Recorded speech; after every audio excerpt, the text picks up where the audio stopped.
from CGTN headquarters in Beijing. This is The Hub with Wang Guan. Hello and welcome to the program. I'm Wang Guan in Beijing. A new study by the World Bank says the world may be inching towards a global recession in 2023 as central banks hike interest rates to battle inflation. The ongoing conflict in Ukraine, rising commodity prices, the COVID-19 pandemic going into its fourth year. All this makes the path to sustained economic recovery slippery. Let's begin with this report on protests in Austria, Europe, over the high cost of living. Higher salaries, bigger pensions. In Vienna, protesters are demanding solidarity from their employers. Many signs proclaim that while consumers can't pay their bills, energy companies are raking in record profits. And it's really hard for me to afford my apartment with the high gas prices and electricity prices. The basic needs should be covered from the government. Demonstrations are not only happening here in the capital. All over Austria, people are protesting. Workers' unions have called on people to come out, as well as leaders of the radical far right, who called on their supporters to march too. Police have brought more officers onto the streets in case of possible riots. The Minister of the Interior also expressed his concerns in the run-up to the event. There are currently findings that radical and violent groups from the far right, but also from the far left, may use these gatherings to create division and carry out violent actions. Due to the high energy costs, Austria's government has adopted several aid measures. One example is a $500 payment given to every citizen. But the Austrian Institute of Economic Research would like to see more targeted measures.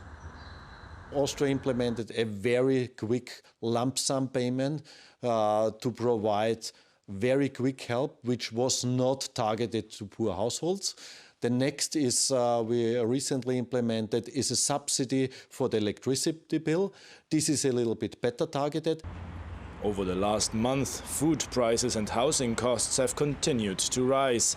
Overall, however, inflation appears to be stabilizing. We expect that the inflation peak has already been reached or is close to be reached, but for the GDP growth, a recession is quite probably not only in Austria but also in the European Union. The possibility of recession continues to hang over the European Union, with the European Central Bank raising interest rates and no end in sight for the war in Ukraine. If the EU does go into recession, then we could expect to see more protests. Johannes Bleschberger, CGTN, Vienna. Now, what are the other major challenges facing the world economy, and how justified is the sentiment in some quarters of the world that China is not doing enough and putting more burden on the U.S.? Professor Bert Hofman joins me from Singapore to give us his insights. He's the director of the East Asian Institute at the National University of Singapore. Professor Hofman, welcome back to the Hub on CGTN.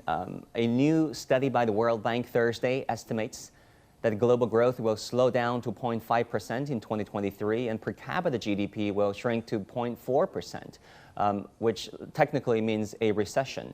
What are the prospects of the global economy from now until the next year? What are your estimates? Well, clearly the world economy is not doing well.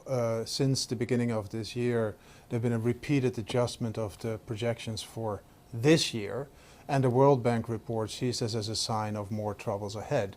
The policymakers in those countries, they face a very difficult situation. On the one hand, they're already quite constrained by the debts that have been run up in the course of the COVID pandemic.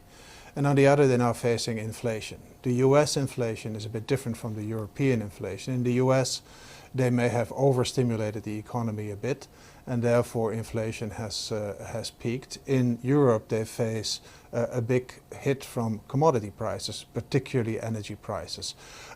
The expectation of the World Bank and others is that the monetary authorities will have to respond. The reason is their key interest is to maintain inflationary expectations low. So for that they have to act on policy, and interest rates will go up quite rapidly according to the expectations. That in turn will lower economic activity, and that may cause, it's not a certainty, but that may cause a global recession next year. One reason for that is that also developing countries will be affected by these monetary policy moves in developed countries, simply because they also have their debt and their debt service, which will go up. But second, if the economies in advanced economies cool, they will also be affected because they can export less to advanced countries. Right, Professor Hofman, I want to talk about China's economy. It showed the signs of recovery actually in August. Retail sales rose by some 5.4% year on year, boosted by auto and food sales. However, challenges still remain. If you look at the real estate sector, if you look at domestic demand, consumer spending, it's not there yet. What would be your diagnosis of the Chinese economy? Well, you mentioned some of them. The real estate sector in the short term is the key variable as far as I can see. It's hard to determine how big exactly it is in the economy, but at least it's something like 10 to 15%. And sales are still down, prices are starting to come down. Stop the bleeding, if you want, is now the order of business. And I think the government actions to give more credit to developers to finish the housing is very important. The reason is that that may restore some of the consumer confidence in buying housing in the future, and that may help. But we have to be realistic that the real estate sector is not going to be as big as it was before. Trends in demographics, in urbanization, point towards a lower share in the economy of the real estate sector. So other sources of demand growth would have to take its place. The government has unleashed another some infrastructure projects which do help. But again, China now has already a lot of infrastructure, a very high quality infrastructure, so there have to be other engines of growth. The non-state sector, private sector investment in manufacturing, in services, would have to be a big driver of that growth. And that requires good economic policies, requires better expectations for that sector. And of course, these expectations are also affected by the geopolitics resulting from the Ukraine war and still from the COVID pandemic, which the government tries to control. So there's a lot on the plate of the government at this point. Yeah, a lot of external shocks potentially to the Chinese economy going forward. I want to bring in a senior research fellow at the Center for China and Globalization, Andy Mock. Andy, great to have you back to the Hub on CGTN. If you look at the numbers of the Chinese economy, it is certainly a mixed bag. Where do you think it is, and what are you looking for, especially considering the National Party Congress coming up next month? No, always a pleasure to be on your show, Wang Guan. Well, I think there's two elements to this. One is the global, mostly English language perception of China's economy, which some describe as grim, which I find very odd in that we're looking at positive growth this year and acceleration of growth next year. So certainly it's challenging times, but I think that China's economy certainly has a lot of resilience. We heard about some of the cyclical factors, COVID, the geopolitical challenges, the situation in Ukraine. What I'd like to touch on are two structural areas that I think actually give us some cause for optimism.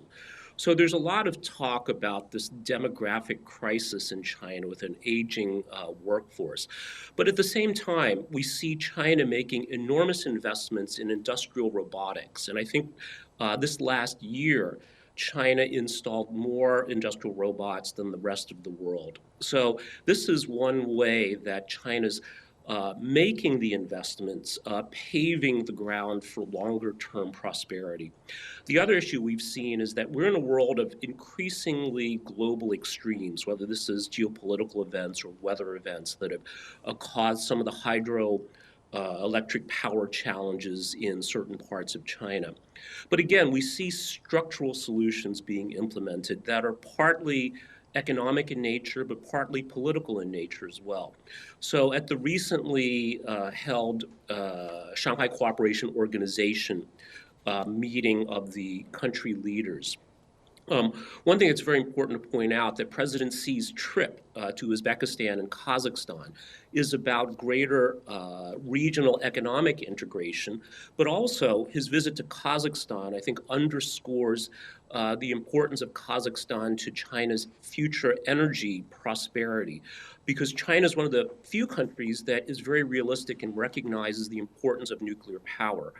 And Kazakhstan, as a supplier, I believe they provide something like more than 40% of global uranium, presents a long-term opportunity for them to not only supply uranium to China, but to move up the value chain by not just taking ore out of the ground, but also adding more processing, more value-added development. So I think certainly challenging times, but we also see one of the unique features of China's government is to both articulate and implement long-term strategies. And I see two of these structural elements as playing a positive role in China's economic recovery and continued prosperity.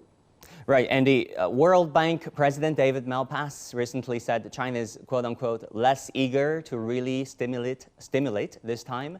That may be good for their economy and good for the long run, but that's not really jumping forward. That puts more burden on the U.S. How do you look at David Malpass's assessment and sentiment? Well, I think it's certainly understandable. Macroeconomic policy is always striking a balance. And I think China has done a very good job of first taking care of domestic challenges, looking after the interest of its citizens, whether this is from a public health perspective, from other issues of societal stability to economic prosperity. At the same time, I think it's been very clear that China's articulated that as an important country, that globally, that it has a responsibility to contributing to global prosperity. But I think some of the challenges actually emanate from elsewhere. We have to look at provocations by the United States that increase the risk of military conflict, whether the Fed gets this right. Certainly raising interest rates so aggressively can bring some benefits to the American economy, but we can see can be enormously destabilizing for many developing countries around the world. So it really is a complex situation, Wang Guan, and I think China certainly is striking a balance between domestic economic considerations and being not only a responsible stakeholder, but increasingly a provider of global public goods. Yeah. Professor Hofman, let's talk about Europe, where you come from. Eurozone inflation hits 9.1% in August. That is highest in the past 20 or so years, with high energy prices a key reason. And there are predictions of industrial shutdowns, and the IMF has downgraded growth forecasts for Eurozone's big four economies, namely Germany, France, Italy, and Spain. What will be the scenario when winter comes and gas demand is high again? Will there be a European economic crisis? Well, I don't believe that. There is clearly a very big challenge, but also at the same time the governments there do try to find some solution, finding alternative sources of energy. In the short term, there is not much they can do except for more oil and more coal. Also looking again at nuclear, even Germany that stepped out of nuclear a number of years ago. But there's also talk about capping energy prices for users, especially for industrial users who might be excessively affected. And then in the medium term, there will be alternative sources, big investments in renewables, new sources for LNG deliverables. So, but the coming winter is not going to be easy for Europe. That is clear. On top of that, it's not just energy. Gradually, you see of course, in reaction to inflation, you see wages creeping up, and therefore the European Central Bank, which has been very reluctant to use interest rates instruments, has now started to move on the interest front as well, and we're probably going to expect more. So it's not going to be an easy year for Europe. Mm-hmm. We've heard from the Russian President, Vladimir Putin, who recently blamed Europe's green energy policies for its energy crisis. He also blames Germany's withdrawal from the Nord Stream 2 pipeline project that would have transported Russian gas to Germany. Do you think Europe might rethink these measures?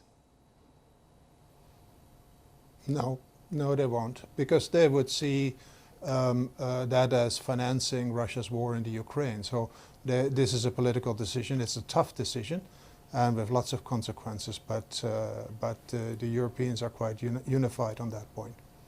All right, Andy, where do you see Europe's relations with China heading now that we have reports about Germany saying it will try to reduce its dependence on China? Is that another decoupling bid?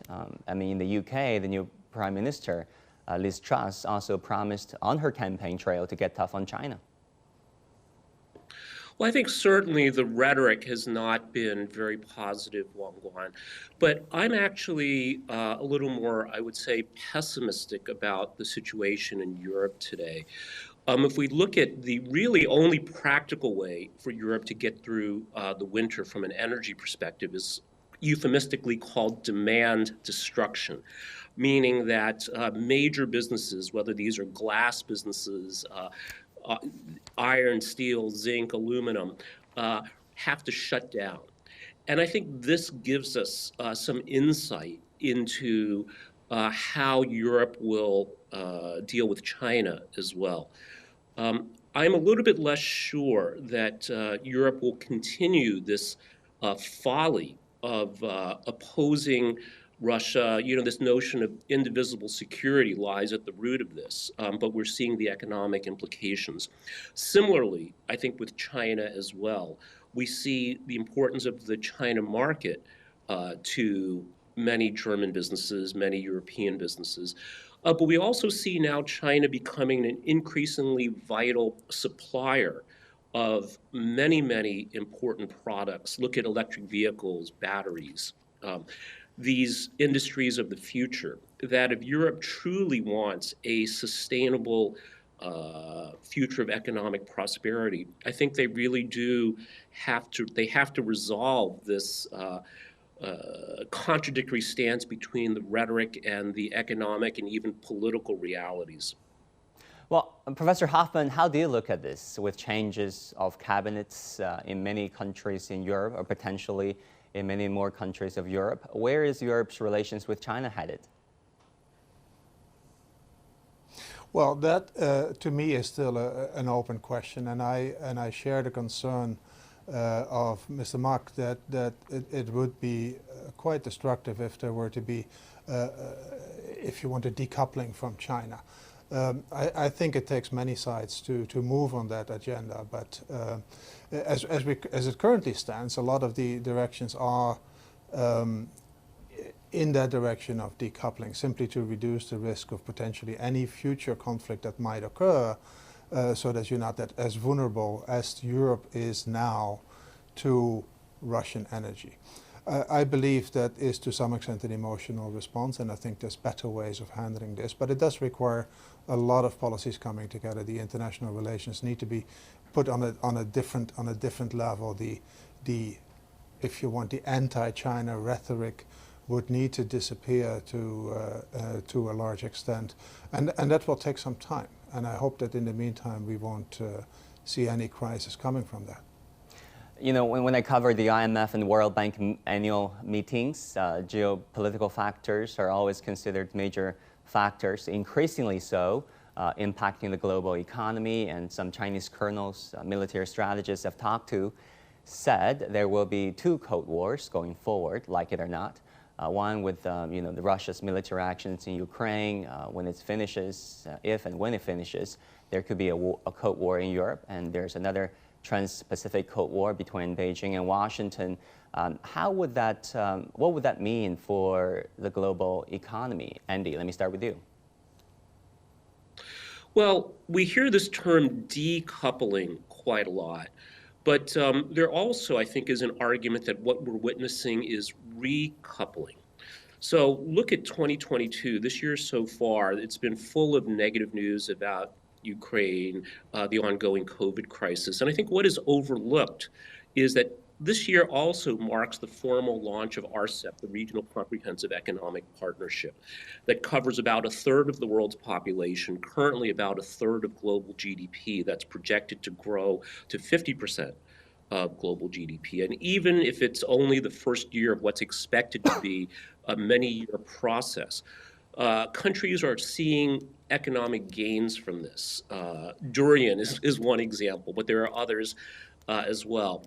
We also look at the Shanghai Cooperation Organization, which is economic, political, and military, and with Iran joining, that we're witnessing, I think, the emergence of new globalization drivers, as well as a recalibration of what traditionally has been thought of as globalization, which historically has been transatlantic, but then also to include China, but centered on the US. And I think what we're seeing is the emergence of new poles, and of course some people call this multipolarity, but that we're seeing re-globalization, and it's presenting crises, challenges, but also enormous new opportunities as well. Professor Hofman, do you agree there's going to be re-globalization of sorts?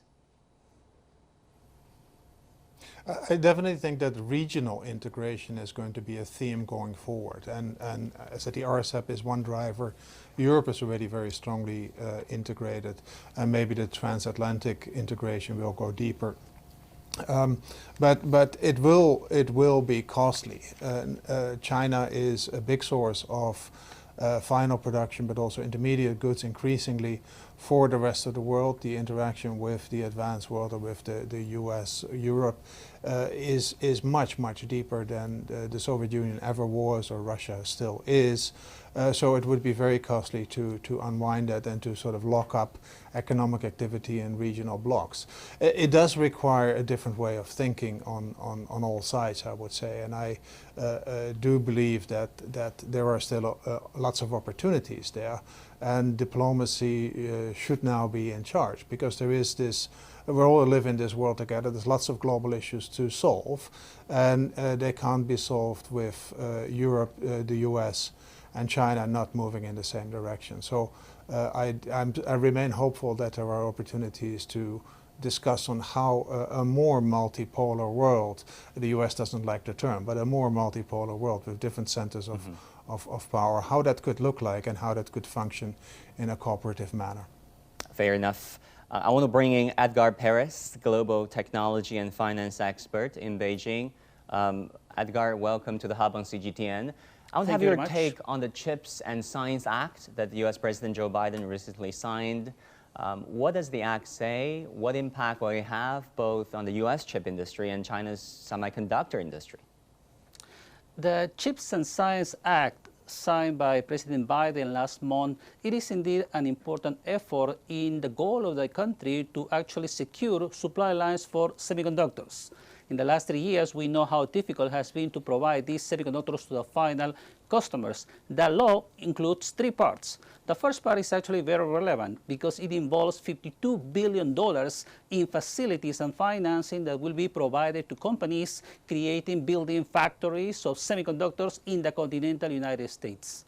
The second part includes $180 billion, which will be devoted to promote science and technology through 3 different departments: the Department of Commerce, National Institute of Standards and Technology, the National Science Foundation, and the Department of Energy's Office of Science. So this is an important bet on potentially improving the technology infrastructure in the United States, and potentially, of course, looking at the future, what the new technologies in the future will come beyond semiconductors today. And then, do you see it as another effort by Washington to somehow decouple with China and to contain China technologically? One thing that is important to understand is no matter how many incentives or laws are regulated by different countries, at the end of the day, what companies would like to be is close to their customers. So when you think about logistic trades routes, for example, at the moment, we want to be close to our customers. We want to be able to secure this provision of supplies whenever there is any type of incident like COVID-19 in the last years. So I think that's going to be the main driver. You remember in the last decades, offshoring was a trend. And that, of course, went all the way to offshoring the production of semiconductors to Asia and different markets there. That being said, if the cost there changes, there's going to be another trend in the opposite direction. Nothing guarantees that we won't be back to, again, offshoring trends in the next decades too, based on the requirements of the demand, which is the ultimate king in this industry.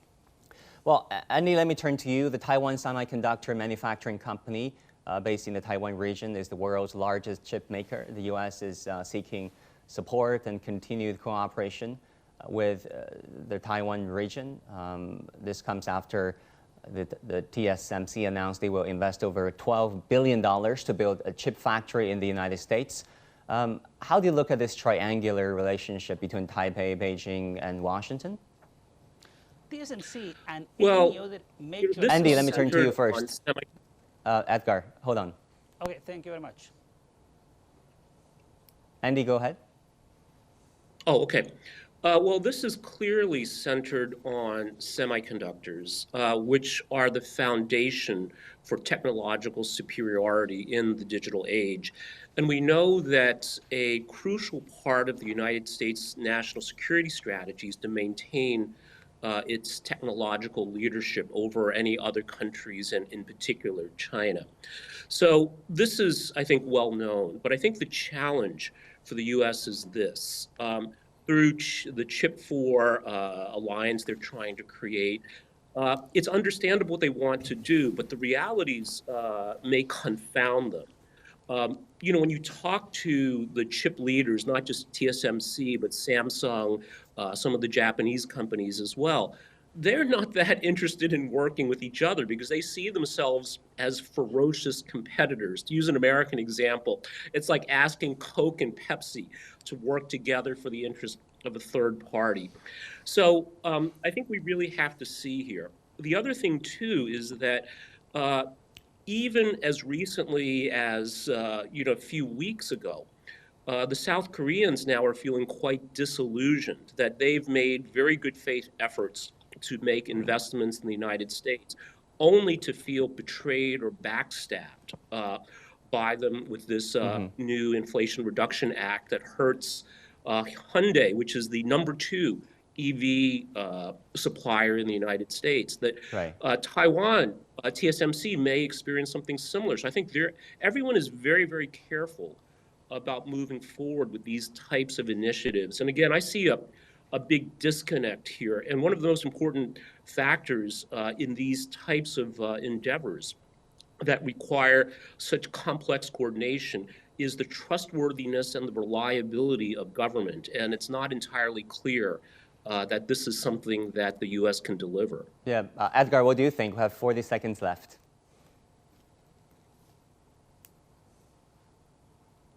Edgar? Yes.